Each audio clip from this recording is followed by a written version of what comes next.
basically the service होगी ना, हाँ, some kind of service. हाँ. शुरू में समझने, उनको समझाने के लिए कि भाई ये ऐसे करना चाहिए, वो भी उनको बताना पड़ता है. उनको मसला होता है तो हल जो होता है वो बड़ा कॉम्प्लेक्स होता है. पहले उनको वो हल जो है वो टुकड़े करके दिखाना होता है. But mostly it is related with the regulatory एक तो requirements. रेगुलेटरी कंप्लायंस है. Regulatory compliance is a very difficult part. तो वो तो खैर चले, वो तो बाहर एक्सटर्नल एजेंसीज.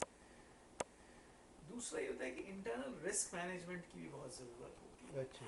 और वो रिस्क जो है वो इन्वेस्टमेंट्स का रिस्क होता है, रेपुटेशन रिस्क होता है, इंटरनल रेट ऑफ रिटर्न्स का रिस्क होता है कि आपने. तो वो तो टोटली फाइनेंशियल सर्विसेज में आ जाता है.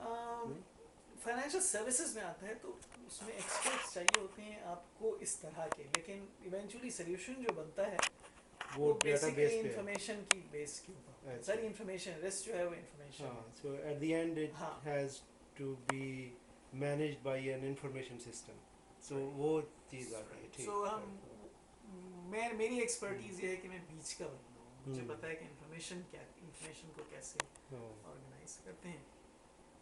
तो टेक्निकल रिसोर्सेज भी हैं, मतलब हाँ, this will be a kind of medium for them to work through, you know, the technical experts and finance whatsoever.